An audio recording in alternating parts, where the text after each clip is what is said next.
ఈరోజు సందేశం ఏంటి అంటే, నీకు న్యాయవాది ఎవరైనా ఉన్నారా? మరి చాలా విచిత్రంగా ఉంది కదా. నీకు న్యాయవాది ఎవరైనా ఉన్నారా? మరి నేను ఎందుకు ఈ యొక్క టాపిక్ని ఎంచుకున్నాను అంటే, మరి చాలా సందర్భాలలో మనం ఒంటరిగా పోరాటం చేస్తూ ఉంటాం.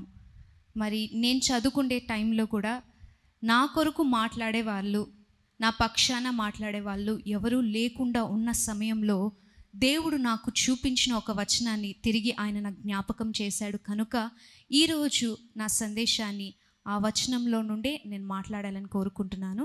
కీర్తనలు 7వ అధ్యాయం 10వ వచనాన్ని చదువుకుందాం. దుష్టుల చెడుతనము మానుపుము, నీతి గల వారిని స్థిరపరచుము. యథార్థ హృదయులను రక్షించు దేవుడే నా కేడమును మోయువాడై ఉన్నాడు. యథార్థవంతులను యథార్థ హృదయులను రక్షించు దేవుడే నా కేడుమును మోయువాడై ఉన్నాడు. ఇంగ్లీష్లో అయితే my defence is of God who saves the upright of heart. NKJV వర్షన్లో మై డిఫెన్స్ అంటే నన్ను కాపాడే దేవుడు, నన్ను ప్రొటెక్ట్ చేసే దేవుడు ఎవరు అంటే సైన్యములకు అధిపతియగు యెహోవా. He saves those who are upright of heart. యథార్థ హృదయులను ఆయన కాపాడి రక్షించే దేవుడు. మరి యథార్థ హృదయాలని ఆయన ఎలాగా రక్షిస్తాడు, ఆయన ఒక న్యాయవాదిగా ఆయన ఎలాగా మరి వాళ్ళకి వ్యవహరిస్తారు అనే దాన్ని ఒక చిన్న ఎగ్జాంపుల్తో నేను మీకు చూపించాలని కోరుకుంటున్నాను. ఆదికాండం 40వ అధ్యాయం 15వ వచనాన్ని చదువుకుందాం. ఏలయనగా నేను హెబ్రీల దేశములో నుండి దొంగిలింపబడి తిని, అది నిశ్చయము, మరియు ఈ చెరసాలలో నన్ను వేయుటకు ఇక్కడ సహా నేనేమియో చెయ్యలేదని అతనితో చెప్పెను.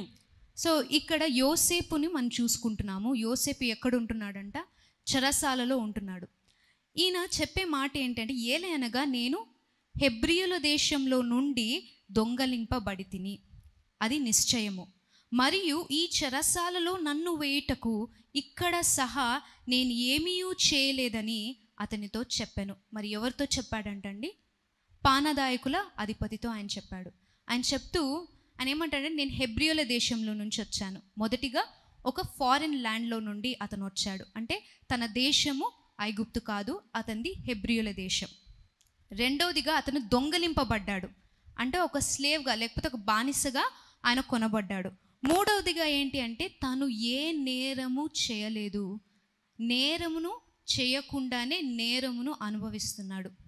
సో 3 థింగ్స్ ఇక్కడ ఆయనకి న్యాయం జరగడానికి అనుకూలించే పరిస్థితి ఏది కూడా లేదు. ముందుగా వేరే దేశంలో ఉన్నాడు.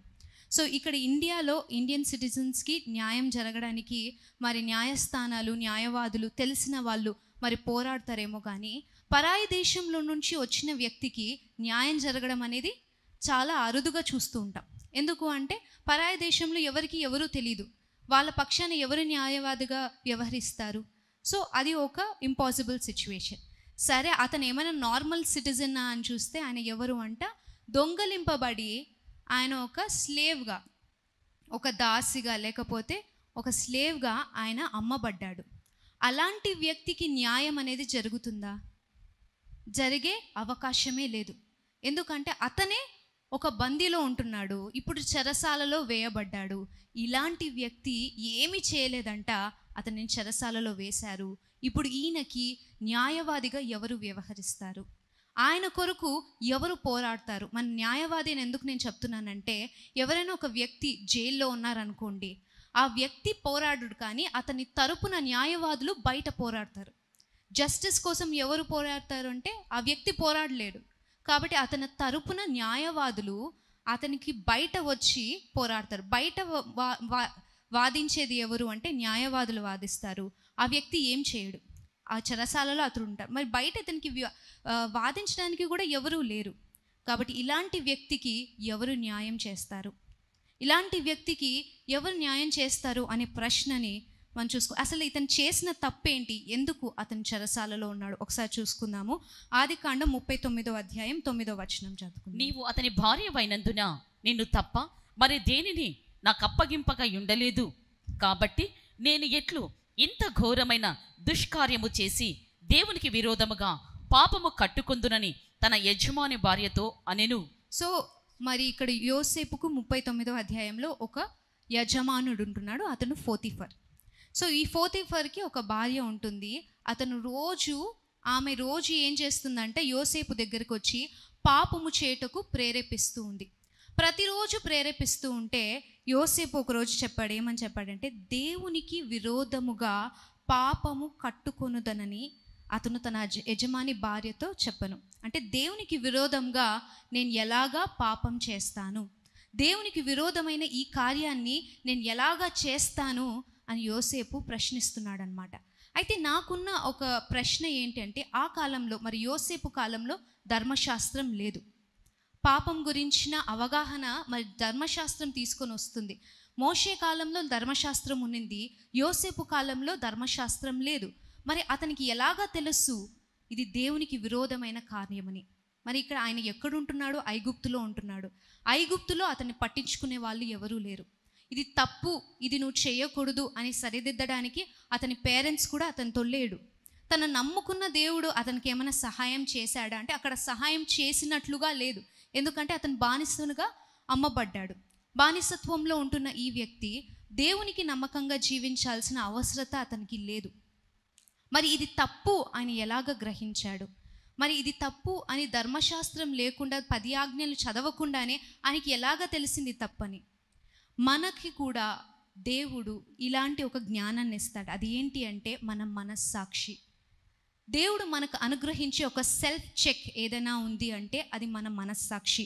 దాని గురించి మాట్లాడుతూ మళ్ళీ రోమీలకు రాసిన పత్రిక 2వ అధ్యాయం 10వ వచనంలో పౌలు ఇలాగా చెప్తాడు, అట్టి వారి మనస్సాక్షి కూడా సాక్ష్యం ఇచ్చుచుండగను, అట్టి వారి మనస్సాక్షి కూడా సాక్ష్యం ఇచ్చుచుండగా ఇది తప్పు, ఇది రైట్ అని చెప్పడానికి దేవుడు మనకి ఒక స్కానర్ని ఇన్బిల్ట్గా ఇచ్చేశాడు. అది ఏంటి అంటే దేవుడు మనకిచ్చిన కాన్షియన్స్ ఆర్ మనస్సాక్షి.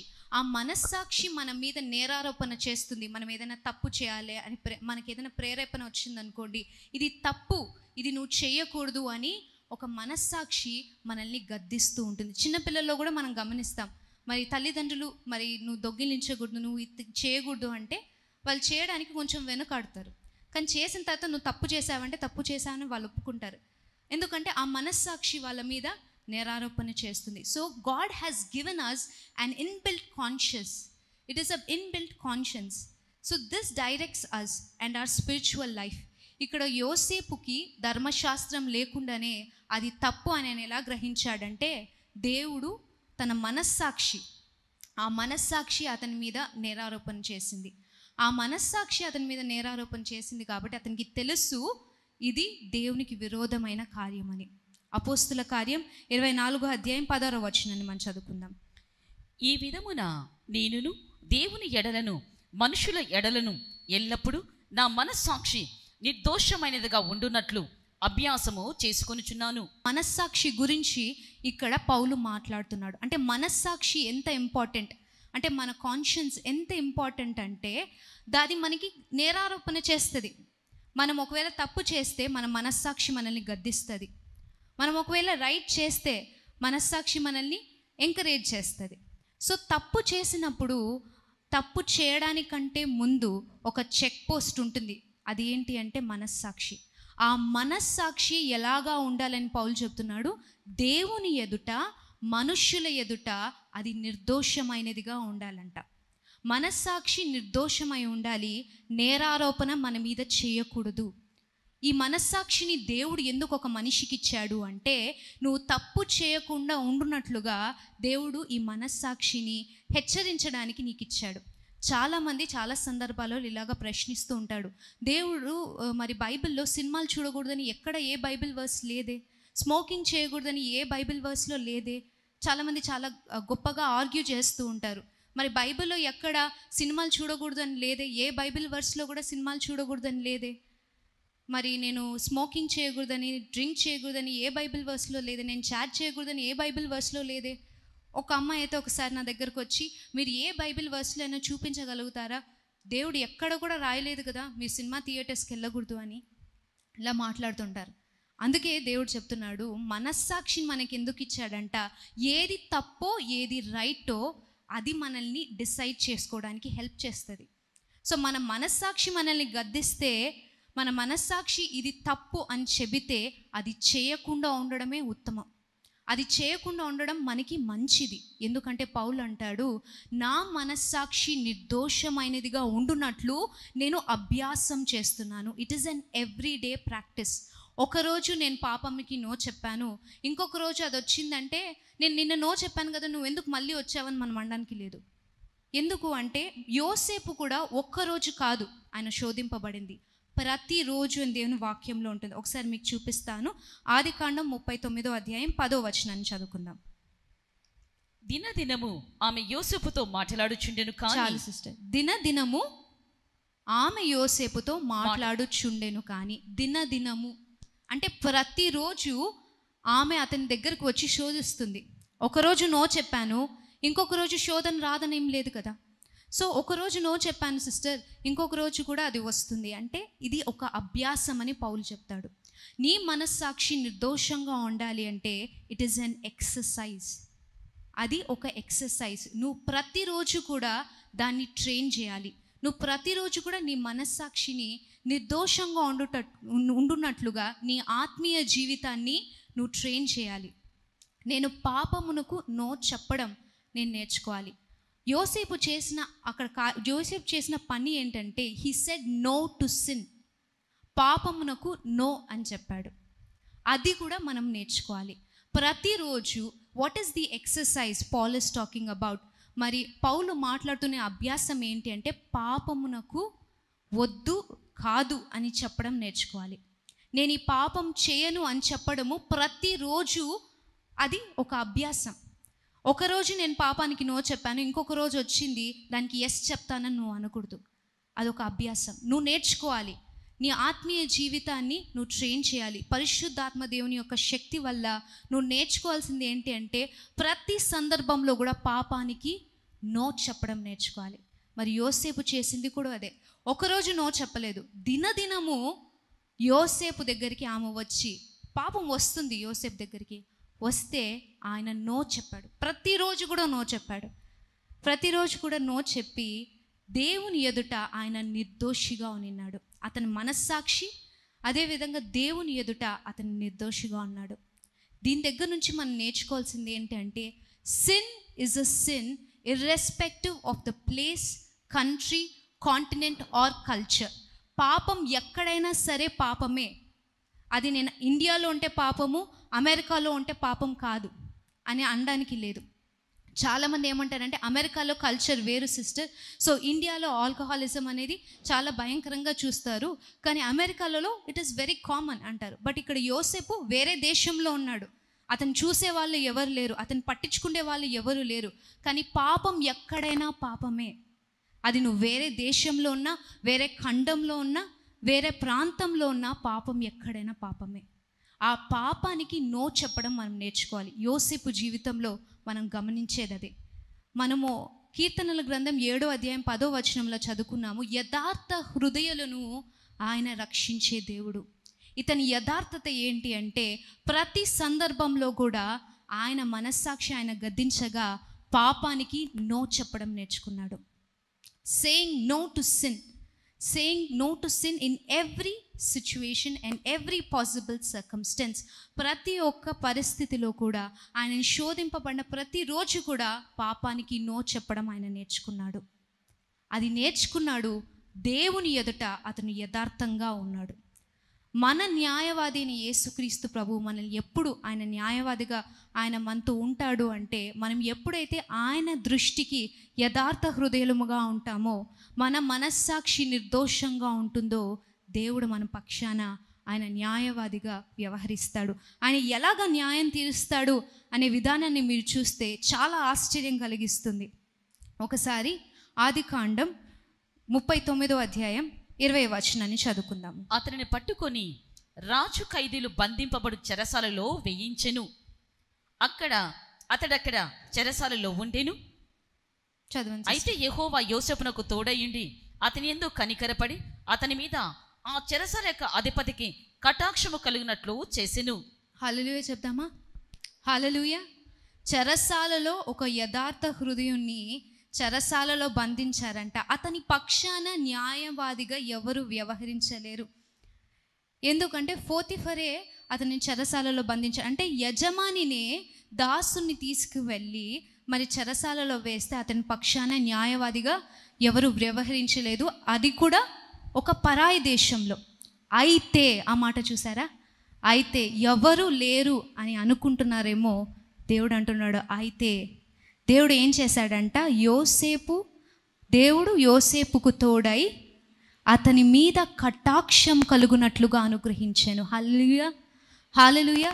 యోసేపు చెరసాలలో ఉన్నాడు, కానీ యోసేపు పక్షాన దేవుడు న్యాయవాదిగా వ్యవహరిస్తున్నాడు. యోసేపు పక్షాన దేవుడు న్యాయవాదిగా వ్యవహరిస్తున్నాడు. కటాక్షం కలగాలంటే అది హృదయంలో నుండి పుట్టాలి. ఎవరు కూడా ఎవరిని నేను వెళ్ళి నా మీద కటాక్షం చూపించు అంటే చూపించవచ్చు, చూపించకపోవచ్చు, కానీ కటాక్షం కలుగునట్లుగా దేవుడు పరిస్థితులను మార్చాడు. చెరసాలలో కటాక్షం అనేది కలగదు.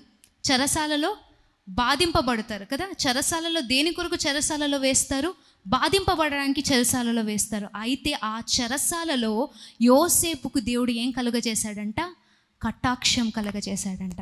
కటాక్షం కలగజేసి 23వ వచనంలో రాయబడి ఉంటుంది, అతడు చేయునది యావత్తు యెహోవా సఫలపరచెను, సఫలమగునట్లుగా చేసిన, అతను చేసిన యావత్తు కూడా సఫలమగునట్లుగా దేవుడు అతనికి తోడై ఉన్నాడు. హల్లెలూయా. మొదటిగా దేవుడు నీ న్యాయవాదిగా ఉంటే అతను నీ మీద అనానుకూలమైన పరిస్థితిలో కటాక్షం కలగజేస్తాడు.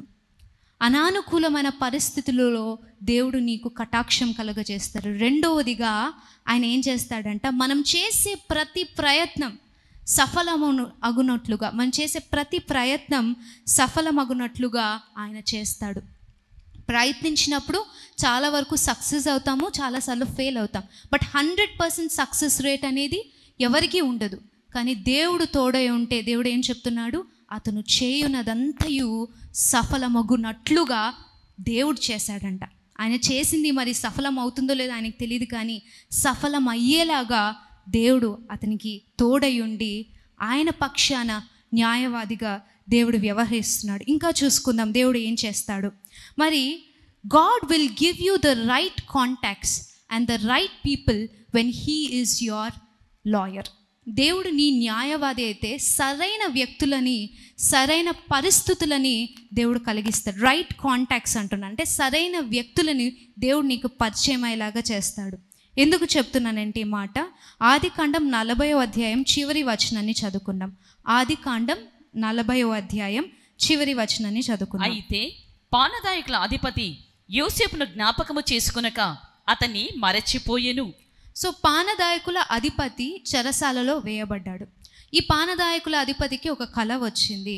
పానదాయకుల అధిపతికి అదే విధంగా ఇంకొక వ్యక్తి, ఇద్దరు కూడా చెరసాలలో వేయబడ్డారు. అయితే ఈ పానదాయకుల అధిపతికి దేవుడు కటాక్షించి మరి ఒక కళనిచ్చినప్పుడు ఆ కళ యొక్క దృష్టాంతం యోసేపు చెప్తాడనమాట. చెప్పిన తర్వాత ఆ పానదాయకుల అధిపతికి యోసేపు ఎలాగైతే చెప్పాడో అలాగే జరిగింది. సో ద రైట్ కాంటాక్ట్, దేవుడు ఒక రైట్ పర్సన్ని, ఎవరైతే ఫరోకి పక్కలో ఉంటారో, ఎవరైతే ఫరోకి రైట్ హ్యాండ్గా ఉంటారో అతని యొక్క కాంటాక్ట్ని యోసేపుకి దేవుడు ఒక రైట్ పర్సన్ని పంపించి ఆ కాంటాక్ట్ అనేది దేవుడు ఏర్పాటు చేశాడు. అంటే ఎవరైతే డైరెక్ట్గా ఫరో దగ్గర ఉంటారో ఆ వ్యక్తితో పరిచయం అయ్యేలాగా దేవుడు పరిస్థితులను మార్చాడు. దేవుడు మన న్యాయాధిపతిగా ఉంటే దేవుడు ఏం చేస్తాడంటే he will allow the right people to meet you. ఎవరైతే నీ సమస్యకు పరిష్కారాన్ని తీసుకొని రాగలుగుతారో అలాంటి వ్యక్తులను నీకు పరిచయం చేస్తాడు దేవుడు. సో ఈ పానదాయకుల అధిపతి ఎందుకు చెరసాలలో ఉండాలి? ఎందుకు అంటే యోసేపుకు విడుదల కలగడానికే దేవుడు ఈ పానదాయకుల అధిపతిని చెరసాలలోకి తీసుకొచ్చాడేమో అని నేను నమ్ముతాను. యోసేపు యొక్క విడుదల కొరకు దేవుడు ఫరో దగ్గర ఉన్న ఒక సేవకుని చెరసాలలోకి పంపించి ఆ సేవకుని ద్వారా తన దాసునికి విడుదల కలుగునట్లుగా దేవుడు ఒక మార్గాన్ని ఏర్పరిచారు. Hallelujah, hallelujah. He was a right contact. ఆ పర్సన్ ఎవరు అంటే మరి ఒక రైట్ పర్సన్. అండ్ ఇది ఇంకొకసారి మనం చదువుకుందాము. 40వ అధ్యాయం చివరి వచనంలో అక్కడ రాయబడి ఉంటుంది ఏంటి అంటే, ఆ పానదాయకుల అధిపతి యోసేపు మీద కటాక్షం చూపించమని మరి యోసేపు రిక్వెస్ట్ చేసుకుంటాడు. కానీ అతను మర్చిపోతాడు. మర్చిపోయినప్పుడు మనకేమనిపిస్తుంది అంటే, అయ్యో మర్చిపోయాడు, చేయాల్సిన మంచి చేయలేకపోయాడు, కాబట్టి దేవుని కార్యాన్ని ఆయన చేయలేకపోయాడు అని మనం చాలా సందర్భాలలో బాధపడతాం. యోసేపు కూడా మరి చెప్తాడనమాట, నీకు క్షేమం కలిగినప్పుడు నన్ను జ్ఞాపకం చేసుకొని ఫరో దగ్గర నా కొరకు ఒక విన్నపాన్ని నువ్వు ఇవ్వు అని చెప్తాడు. సో యోసేపు వెయిట్ చేస్తూ ఉంటాడు, మరి నేను చెప్పింది జరిగింది, మరి ఈ పానదాయకుల అధిపతి ఫరో దగ్గరికి వెళ్ళాడు, సురక్షితంగా ఉన్నాడు, కానీ ఆయన నన్ను జ్ఞాపకం చేసుకోలేదు అని మనం అనుకుంటాము, అందరికీ అనిపిస్తుంది. కానీ there is a right time. దేవుడు మన న్యాయవాదిగా ఉంటే మన విడుదలకి కూడా there is a right time. మనకి ఏమనిపిస్తుంది అంటే ఇది డిలే అయ్యింది అని మనకు అనిపిస్తుంది, కానీ దేవునికి ఒక ఖచ్చితమైన సమయం ఉంటుంది. మన యొక్క విడుదలకి ఒక ఖచ్చితమైన సమయం దేవుడికి ఉంటుంది. ఆ సమయం ఏంటి అంటే ఆదికాండం 41వ అధ్యాయం 1వ వచనం. 2 ఏళ్ళు గడిచిన తర్వాత ఫరో ఒక కల కనెను. అందులో అతడు ఏటి దగ్గర నిలిచి ఉండగా చూపునకు అందమైనవి బలసినవి. 2 ఏళ్ళు గడిచిన తర్వాత యోసేపు కలకి దృష్టాంతం చెప్పి మరి ఈ పానదాయకుల అధిపతి సేవ్ అయ్యి మళ్ళీ ఎన్ని సంవత్సరాలు యోసేపు వెయిట్ చేయాల్సి వచ్చిందంట? 2 సంవత్సరాలు. 2 ఏళ్ల తర్వాత ఫరోకి కల కలిగింది. ఫరో ఒక కలను కన్నాడు. ఆ కలను కనిన తర్వాత దానికి దృష్టాంతం చెప్పువారు దేశంలో ఎవ్వరు కూడా లేరు. అయితే వెయిట్ చేయాల్సిన టైం ఎంతవరకు ఉన్నింది? 2 years. అయితే ఇది రైట్ టైం అని నేను ఎందుకు అంటున్నాను, ఇదే సరైన సమయం అని నేను ఎందుకు అంటున్నాను అంటే, ఈ పానదాయకుల అధిపతికి ఒక కళ వచ్చినప్పుడు దానికి అర్థం చెప్పేవాళ్ళు ఎవరూ లేరు. ఫరోకి కళ వచ్చినప్పుడు దానికి అర్థం చెప్పేవాళ్ళు ఎవరూ లేరు, కేవలం యోసేపు తప్ప అక్కడ ఆ కళలు కనిన వాళ్ళకి సొల్యూషన్, ఇంటర్ప్రిటేషన్ ఇవ్వగలిగిన వాళ్ళు ఎవరూ లేరు. సో యోసేపును రప్పించమని ఎవరు చెప్పారు?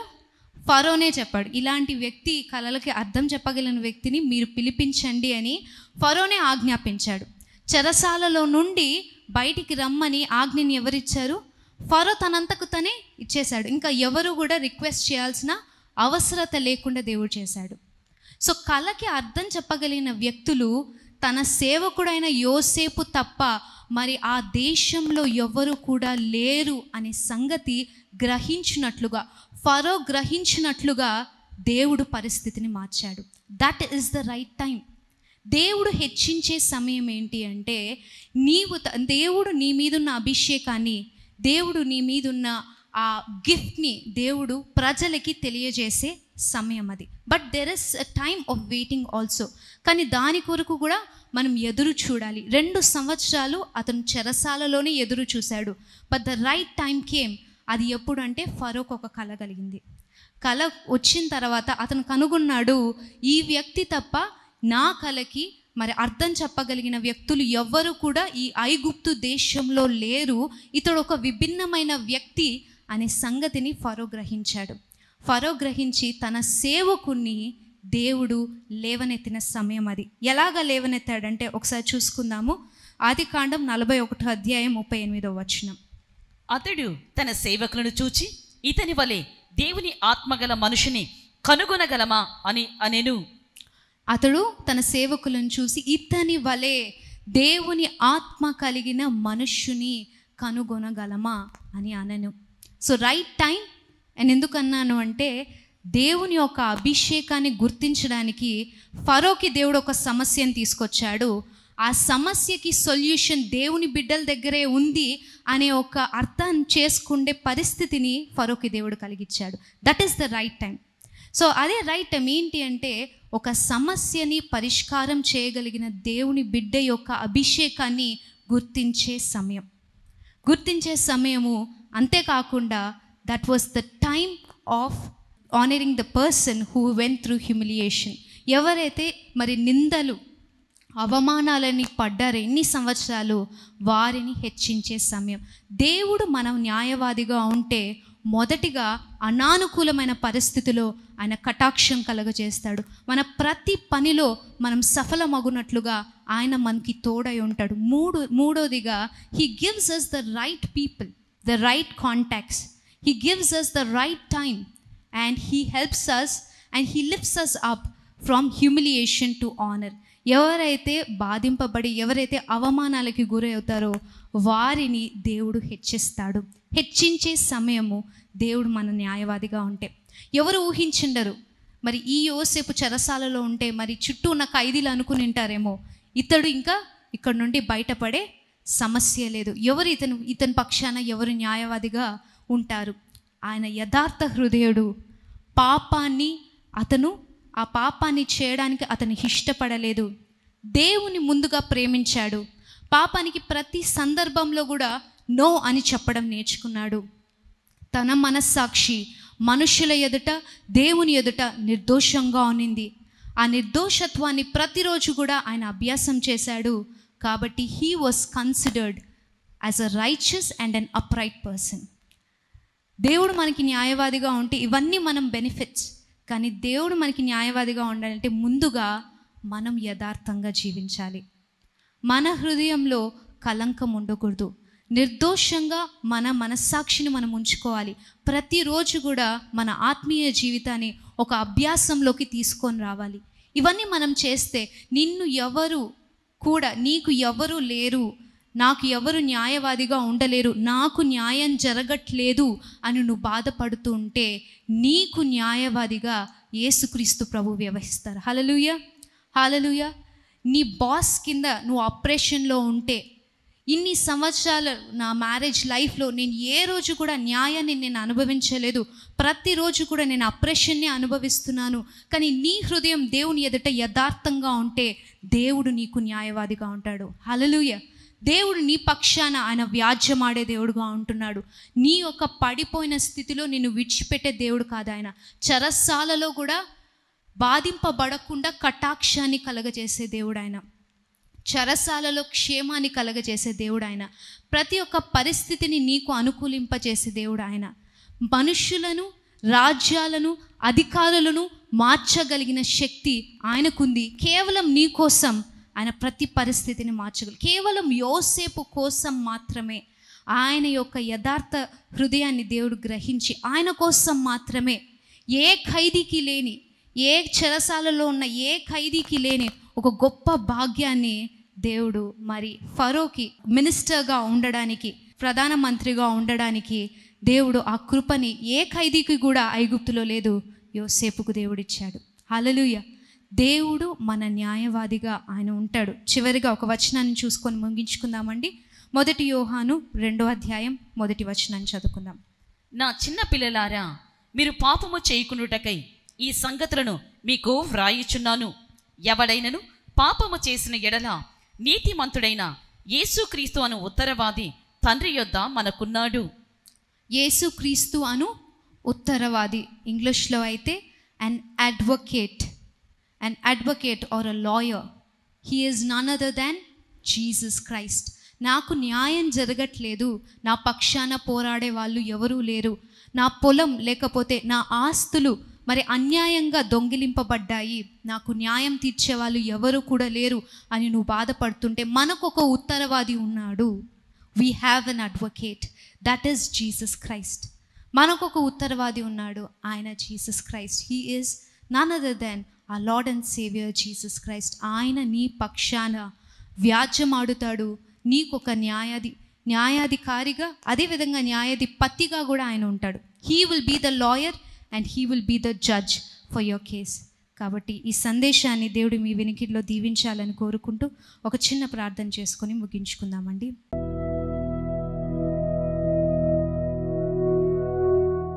పరిశుద్ధుడా, మిక్కిలి ప్రేమ కలిగిన మా ప్రియ పరలోకపు తండ్రి యేసయ్యా, మీ ఘనమైన నామాన్ని బట్టి మిమ్మల్ని స్తుతిస్తూ మిమ్మల్ని ఆరాధిస్తున్నాం తండ్రి.